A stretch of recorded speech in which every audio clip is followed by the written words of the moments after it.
understand that she wanted to be left alone. After a while the track they were following forked, and he pulled up the horse, as if uncertain of the way. Liff Hyatt craned his head around from the back and shouted against the wind, "Left!"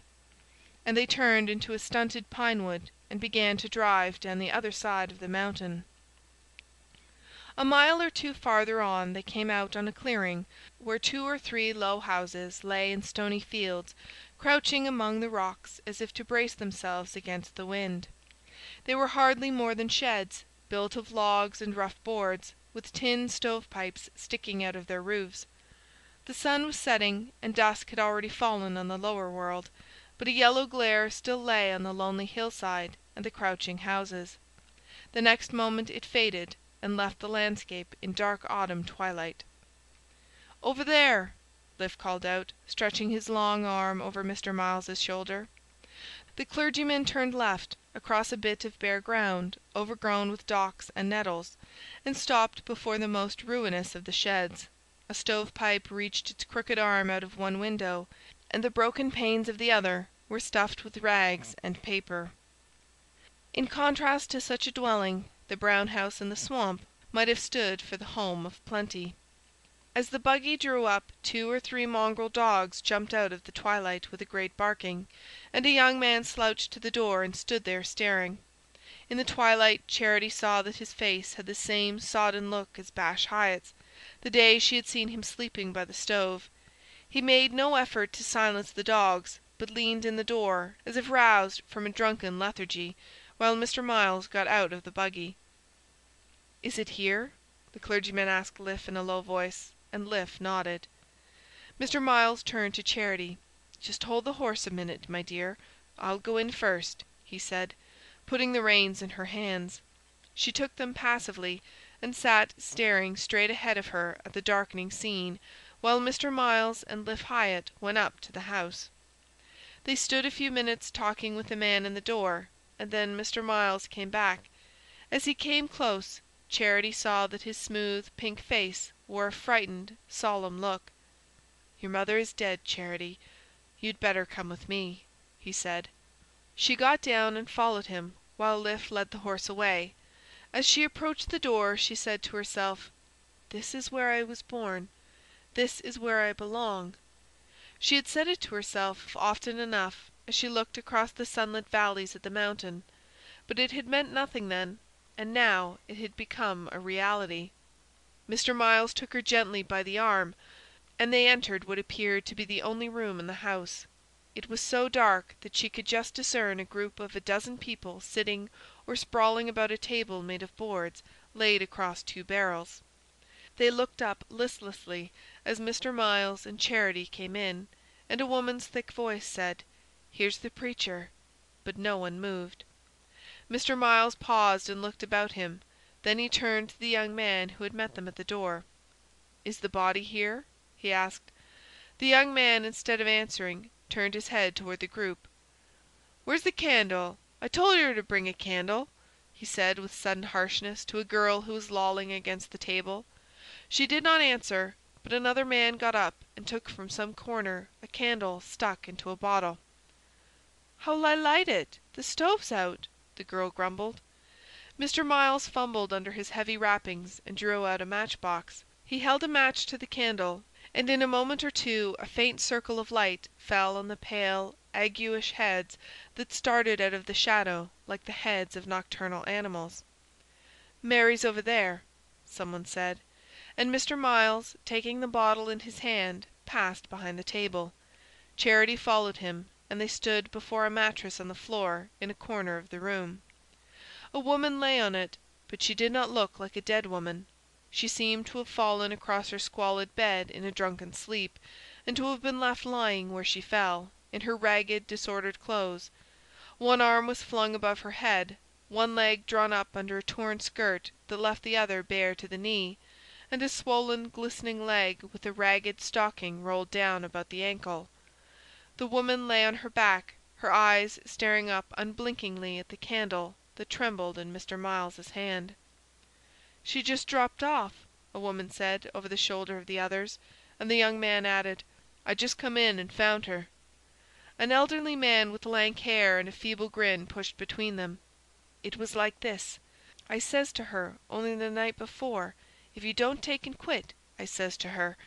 Some one pulled him back and sent him reeling against a bench along the wall, where he dropped down muttering his unheeded narrative. There was a silence. Then the young woman who had been lolling against the table suddenly parted the group and stood in front of Charity. She was healthier and robuster looking than the others, and her weather-beaten face had a certain sullen beauty. "Who's the girl? Who brought her here?" she said, fixing her eyes mistrustfully on the young man who had rebuked her for not having a candle ready. Mr. Miles spoke. "I brought her. She is Mary Hyatt's daughter." "What? Her too?" The girl sneered, and the young man turned on her with an oath. "Shut your mouth, damn you, or get out of here," he said. Then he relapsed into his former apathy and dropped down on the bench, leaning his head against the wall. Mr. Miles had set the candle on the floor and taken off his heavy coat. He turned to Charity. "Come and help me," he said. He knelt down by the mattress and pressed the lids over the dead woman's eyes. Charity, trembling and sick, knelt beside him and tried to compose her mother's body. She drew the stocking over the dreadful, glistening leg and pulled the skirt down to the battered, upturned boots. As she did so, she looked at her mother's face, thin yet swollen, with the lips parted in a frozen gasp above the broken teeth. There was no sign in it of anything human. She lay there like a dead dog in a ditch. Charity's hands grew cold as they touched her. Mr. Miles drew the woman's arms across her breast and laid his coat over her. Then he covered her face with his handkerchief and placed the bottle with the candle in it at her head.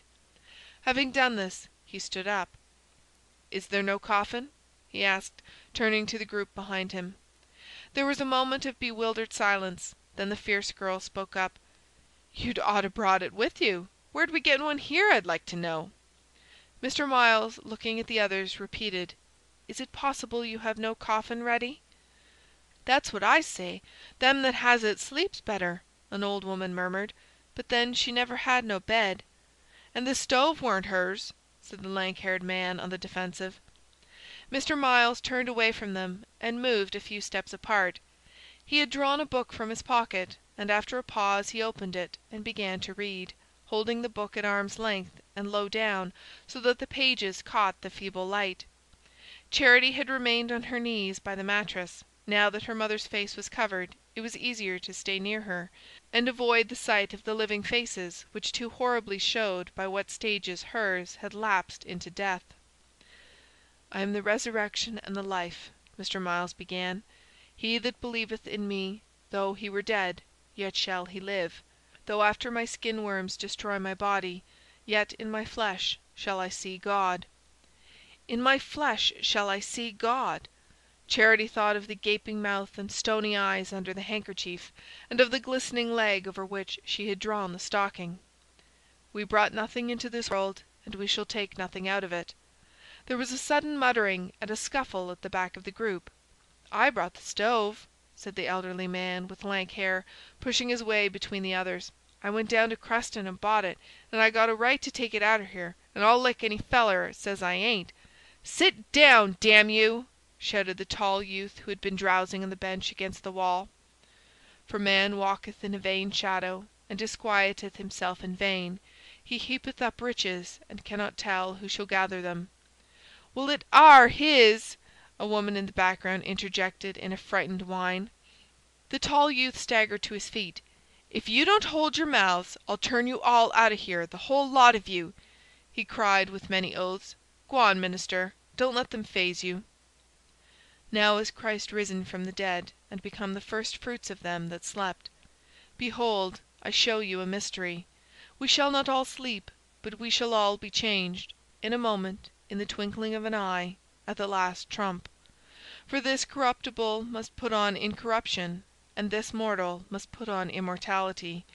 So when this corruption shall have put on incorruption, and when this mortal shall have put on immortality, then shall be brought to pass the saying that is written, Death is swallowed up in victory." One by one the mighty words fell on Charity's bowed head. soothing the horror, subduing the tumult.